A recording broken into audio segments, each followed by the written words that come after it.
Hey everybody, welcome back. So now that I have, and I keep bouncing back and forth, you guys are going to laugh at me. Now that I have switched back from the electric fuel pump to the mechanical fuel pump, why I did it, I could just not get the electric fuel pump to do what I wanted. I wanted it to run for a short period of time when I turn the key on to prime, then stop, and then run when it cranked and run when it was on, but then turn off with low oil pressure. And I bought switches and added relays, and it just seemed like nothing I did would make it work. And I actually even settled at one point for it not having a prime, but just to run when it cranked. And I couldn't even get that to work right. And finally I thought, you know what, the juice just isn't worth the squeeze, and I took it off and I put the mechanical fuel pump back on it. There was a problem I had even with the electric fuel pump, and I discussed that in previous videos. We don't even have enough fuel pressure to register on the gauge.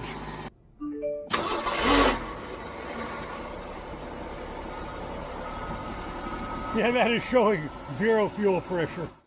And that's this fuel filter back here with the return. Now the Weber carburetor, and it's got a Weber on it, the Weber carburetor wants roughly 3 psi. That mechanical fuel pump is probably 7 or 8, which can easily overwhelm these Weber carburetor needle and seats. Now I have the Malpassi Redline regulator in it, but the problem is this type of filter with the return line on it is not allowing even 3 psi to reach this, much less 6. The original Jeep setup had a restrictor back in the fuel pickup. At least that's, from what I can tell, that's how it worked. And then the filter flowed freely.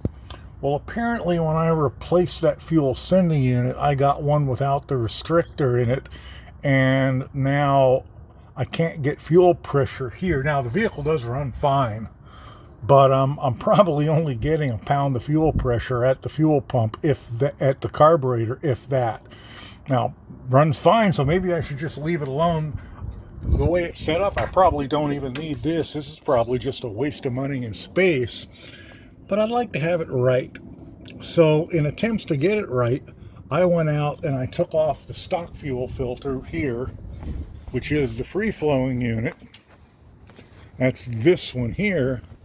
And I put in this Wix, I think it's a 33040, which is meant for some Dodge vehicle, and it's got a restriction in it, but it's not big enough. Now I know what you're going to say, just do away with the 3-port fuel filter entirely, run it a 2-port fuel filter directly to the regulator. If I lived almost any place but out in the middle of the desert where it gets to be 115 in the summer, I would. But vapor lock is a real issue here, so I don't wish to do that. I am going to put a aluminum rod, and I'm going to drill a 1.5 millimeter hole down the center of it. Now it only needs to be about 3/8 of an inch long enough so it doesn't turn sideways. And I am going to put it into the return line, and that will make up for that restriction that should be back of the tank.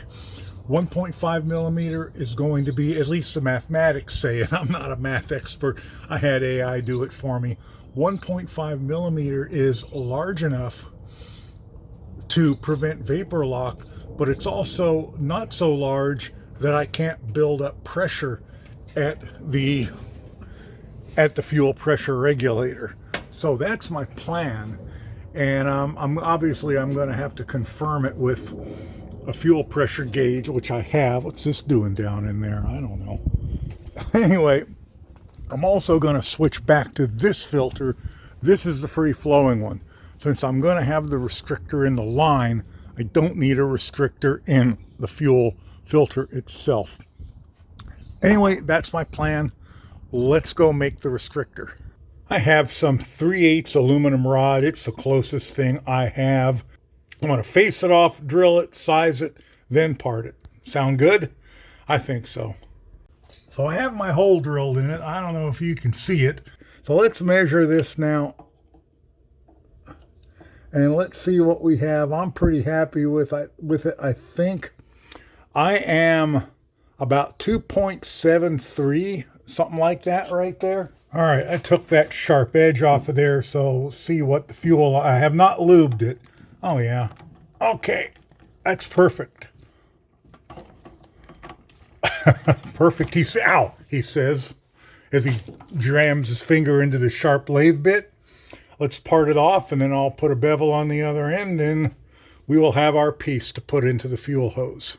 So there is my part. All I have to do is avoid dropping it and losing it, which is probably, for me, the biggest battle of them all. So I hope you can see that. That is my return line.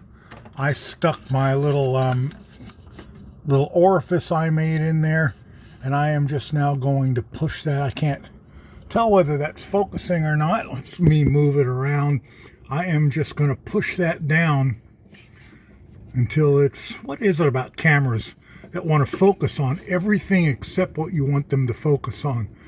Anyway, I'm going to push that down and far enough so I can put it on the nipple on the fuel filter, and that should give me what I want. So I have myself a gauge that reads from 0 to 10 pounds. I want to connect it first between the filter. You know what, I could go over here first and see what the actual pressure is coming out of the pump. I'd certainly like to do this while it's running, so I could do that before the filter and see what I'm actually getting out of the pump.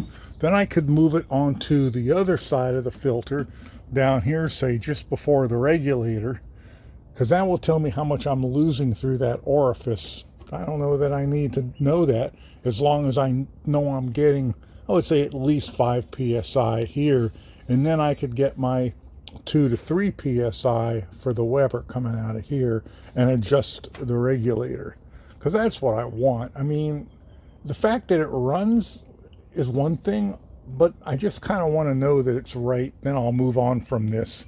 All right, I have this in the fuel line before the fuel filter, right after the pump. 3 psi is right up here where this bubble is. I am actually looking for something closer to 6, which is here. That's 6, isn't it? I can't see it well either. 6 is here and 8 is there. All right, so I'm looking between here and here, just out of the pump. I don't have clamps on it. These are all beaded and barbed. So let's see what we get.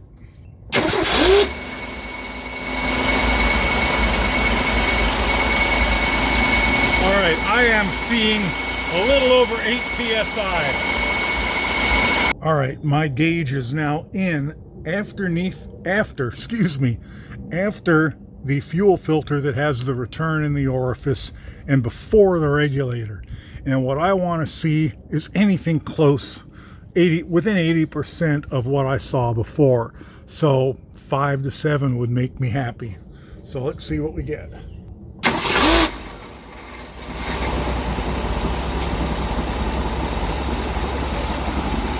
All right, I am looking at 7.5, right about there.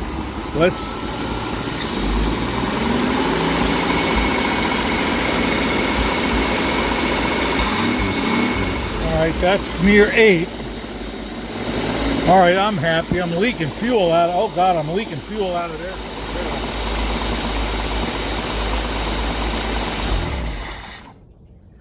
Oh, that's the side I put the clamp on too. Why am I leaking out of there? It's almost like it's got a cut in the hose.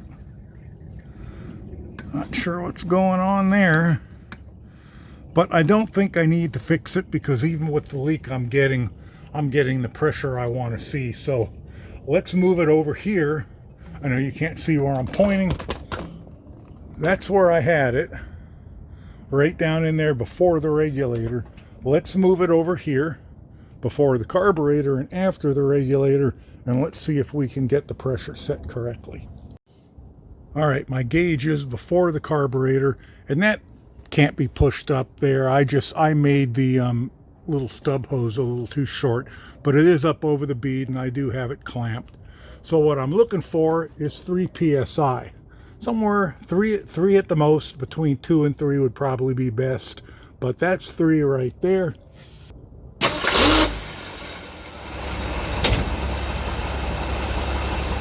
So what do I got? I'm a little over 4. Nope, it's going up, and yes, it is leaking. All right, it's only dripping, and it's dripping straight down on the ground, so I'm gonna let it go. Let's see if I can get it, because I don't know where it's dripping from, and I don't want to stuff around the for it.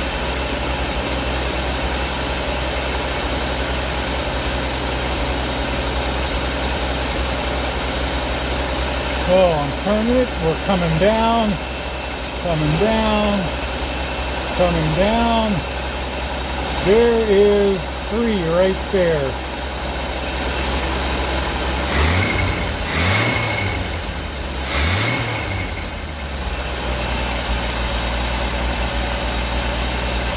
Tiny bit less than 3.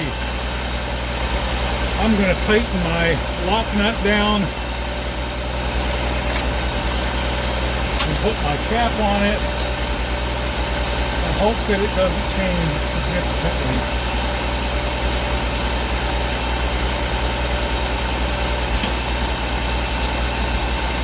Could have got the right size wrench and didn't. Alright, we are tightened down. We have not moved. Let's put the cap back on it. Tighten it down. See if I can do it without dropping it 4 more times.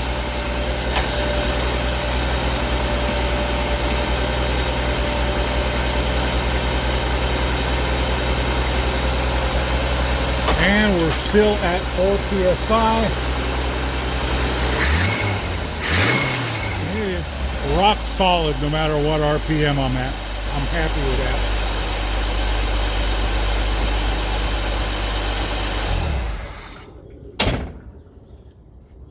All right, I now feel like this carburetor should be a happy camper.